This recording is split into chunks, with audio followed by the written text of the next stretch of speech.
नमस्कार दोस्तों, आप क्राइम तक देख रहे हैं। बात करते हैं वाराणसी केस की। इस केस की दरअसल एफआईआर कॉपी मेरे पास आ गई है, वो दिखा नहीं सकते हम टेक्निकली आपको, लेकिन मैं उसके बारे में आपको बहुत बताता हूं जो उसमें डिटेल्स लिखी हैं। ये डिस्ट्रिक्ट है वरुणा कमिश्नरेट वाराणसी और थाना है लालपुर पांडेपुर। एफआईआर नंबर भी है लेकिन मैं बता नहीं सकता आपको। घटना हुई है 7/4/2025 को इसकी एफआईआर दर्ज हुई है 5 बजे के आसपास। सेक्शंस भी इसमें लगाए गए हैं और जो अपराध हुआ है वो ये बताया जाता है कि 29 तारीख से लेकर और 3 तारीख के मध्य ये जो अपराध है वो हुआ है।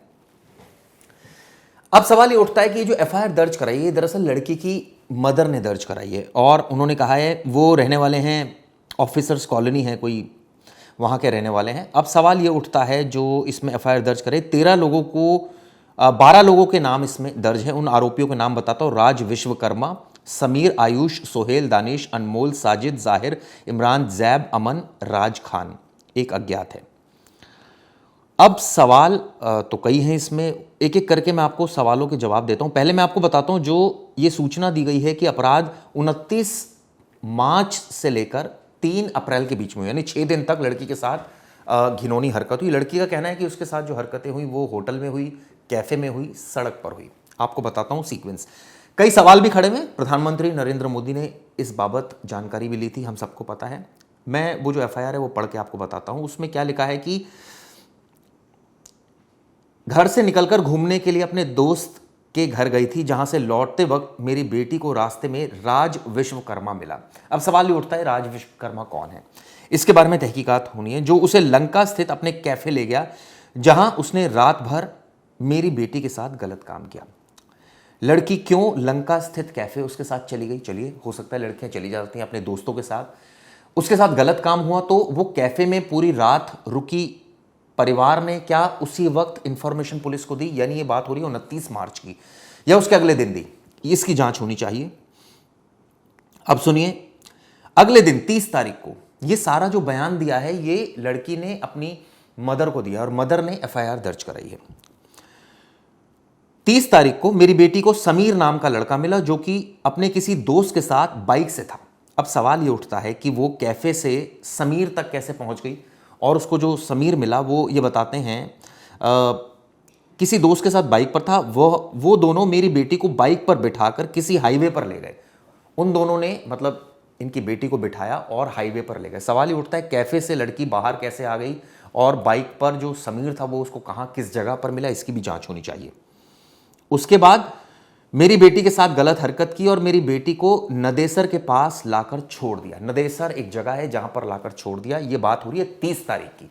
सवाल ये उठता है कि उसी वक्त लड़की ने जब 30 तारीख को उसके साथ घटना हुई, क्या वो इस परिस्थिति में नहीं थी कि वो पुलिस को इत्तला दे सकती थी, अपने परिवार को इन्फॉर्म कर सकती थी? परिवार क्यों 29 और 30 तारीख तक पुलिस तक नहीं पहुंचा जबकि उनकी बेटी गायब है? आप सोचिए। इसके बाद मैं आपको बताता हूं दोस्तों। 31 तारीख को आयुष नाम का लड़का मेरी बेटी के पास आया। अब वो नदेसर में उसको छोड़ गया था, वहां से वो कहां गई नहीं पता। फिर आयुष नाम का एक लड़का मिल गया, वो मेरी बेटी के पास आया। वह अपने 5 अन्य दोस्तों के साथ था। 5 अन्य दोस्त थे जिनके नाम बताता हूं, सोहेल, दानिश, अनमोल, साजिद और जाहिर, यानी 6 टोटल लोग थे। वह मेरी बेटी को अनमोल, जो कि इसमें एक आरोपी है, के मलदिहा सिंगरा स्थित कॉन्टिनेंटल कैफे ले गया। वहां से लड़की को कॉन्टिनेंटल कैफे ले जाया गया। सवाल ये उठता है कि वहां नदेसर थे, वहां तक कैसे पहुंची, वहां कैसे उसको दोस्त मिल गए और वो उसको कैसे ले गए कैफे तक? वहां मेरी बेटी को जबरदस्ती नशीला पदार्थ पिलाया, ये आरोप लगाया गया सभी पर। जिसके बाद मेरी बेटी को चक्कर आने लगे। फिर सभी मेरी बेटी को कैफे में स्थित एक कमरे में ले गए जहां उन सभी ने उसके साथ गलत काम किया।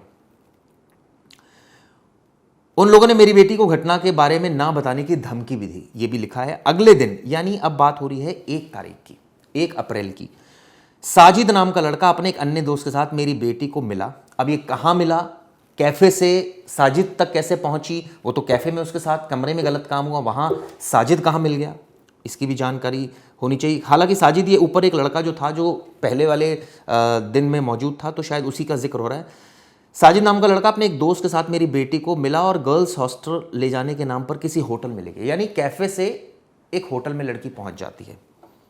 उसके बाद जहां से पहले से 2-3 अज्ञात लोग मौजूद थे, वहां लोगों ने मेरी बेटी को होटल में आए कस्टमर का तमाम बातें कही। उसके बाद मना करने पर वो लोग नहीं मान रहे थे। वहाँ मौजूद एक व्यक्ति ने मेरी बेटी के साथ गलत काम किया, ये आरोप लगाया महिला ने।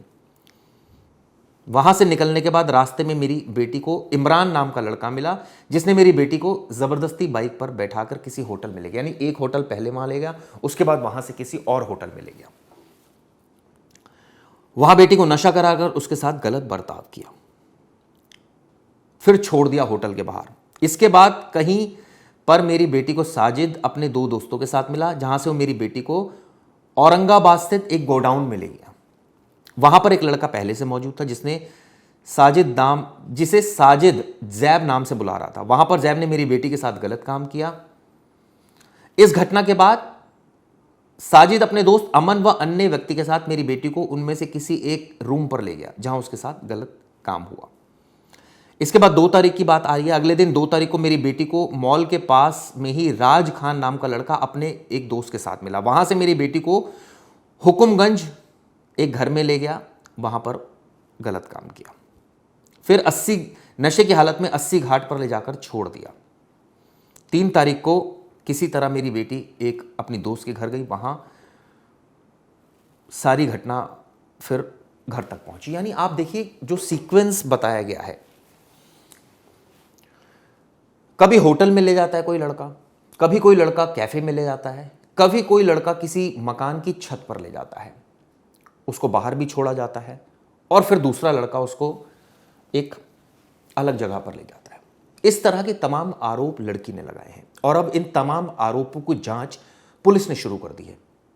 उसकी लोकेशन, जो वो बातें कह रही है, ये लड़के कौन है। अभी तक इस मामले में 13 लोगों की गिरफ्तारियां हो चुकी हैं, कुछ और लोगों की गिरफ्तारियां अभी बाकी है।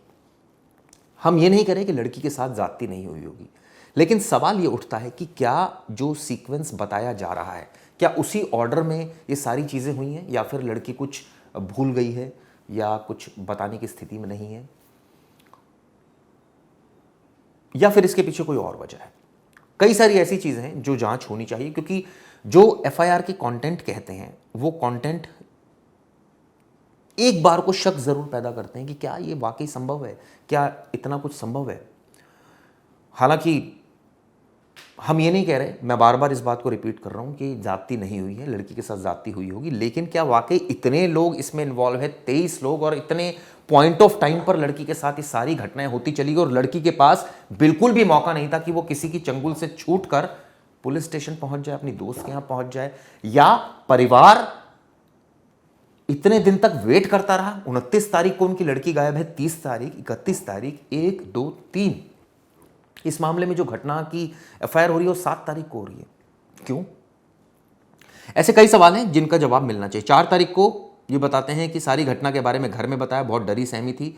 उसके बाद परिवार ने हिम्मत जुटाई और इस तरह की परिवार पहुंचा पुलिस स्टेशन, जहां मुकदमा दर्ज कराया। खैर, अच्छी बात है, जो आरोपी जिस पॉइंट ऑफ टाइम पर उसका जितना रोल है उसके खिलाफ सख्त कार्रवाई होनी चाहिए, हम इस पक्ष में हैं। लेकिन ऐसा ना हो कि कहानी कुछ और हो और हो कुछ और रहा हो।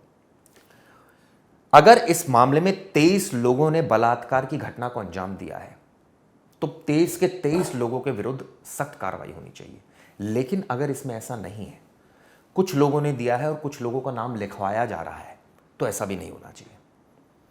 ये एक जनरल ऑब्जर्वेशन है जो हमने इस केस को पढ़ी और उसके एनालिसिस करने की कोशिश की, ताकि कोई कंफ्यूजन ना हो।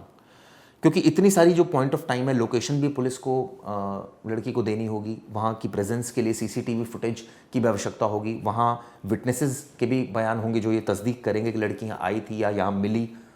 क्योंकि पूरा सीक्वेंस आपको क्रिएट करना पड़ेगा, जैसे जैसे आप बयानबाजी कर रहे हैं वैसे वैसे, कि वो आदमी यहाँ मिला, वो आदमी यहाँ मिला, वो मुझे कैफ़े ले गया, वो मुझे होटल ले गया, वो मुझे मकान की छत पर ले गया, उसने मुझे बाहर छोड़ दिया। क्योंकि जब तक ये पूरी चेन स्टैब्लिश नहीं होगी तब तक आरोपियों को शिकंजे में कस पाना बहुत मुश्किल होगा। हमारा मकसद इस वीडियो से जरिए यही बताना था कि इस केस में अभी भी कई लेवल पर इन्वेस्टिगेशन चल रही है। ईमानदारी से इस मामले की जांच होनी चाहिए। खैर, ये वीडियो दोस्तों कैसे लगी जरूर बताइएगा। शुक्रिया।